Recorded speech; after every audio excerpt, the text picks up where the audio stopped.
రైతులు ఎవరూ అధైర్యపడొద్దని, తొందరపడి తక్కువ ధరకు ధాన్యం అమ్ముకోవద్దని మాజీ మంత్రి హరీష్ రావు అన్నారు.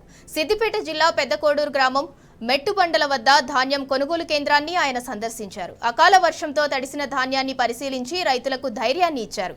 2203 రూపాయల మద్దతు ధర ఇప్పిస్తానని హరీష్ రావు రైతులకు భరోసా ఇచ్చారు. ధాన్యం సేకరణ కేంద్రం వద్ద నుంచే అధికారులతో మాట్లాడిన హరీష్ రావు వెంటనే వడ్ల కొనుగోలు ప్రారంభించాలని కోరారు.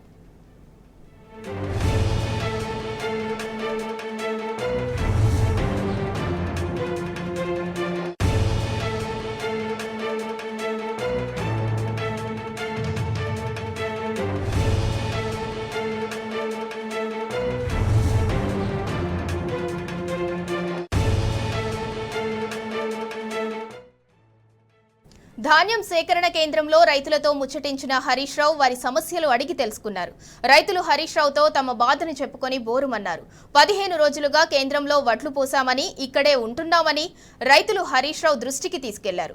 రోజులు గడుస్తున్నా ధాన్యం కొనటం లేదని ఆవేదన వ్యక్తం చేశారు. అకాల వర్షంతో ధాన్యం తడిచిపోయిందని రైతులు ఆవేదన వ్యక్తం చేశారు.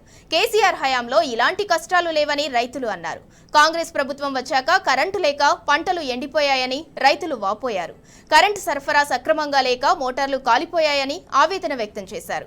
ఇంకా యాసంగి రైతు బంధు పడటం లేదని హరీష్ రావుతో రైతులు ఆవేదన వ్యక్తం చేశారు.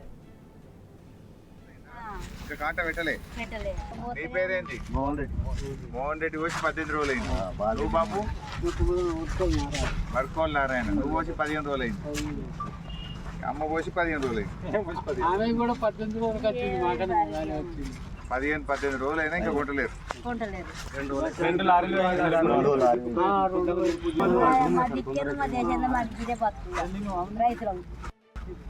మోటార్ కాలిందా ఈసారి ఏమన్నా? 2 మోటార్లు కలిపి సార్. 2 మోటార్లు కాలే? 2 కాలిన 22,000 అయింది సార్. 2 మోటార్లకు 22,000 11,000 ఒకటి. కాళ్ళలో 11,000. మీది 2 సార్లు కలిందా?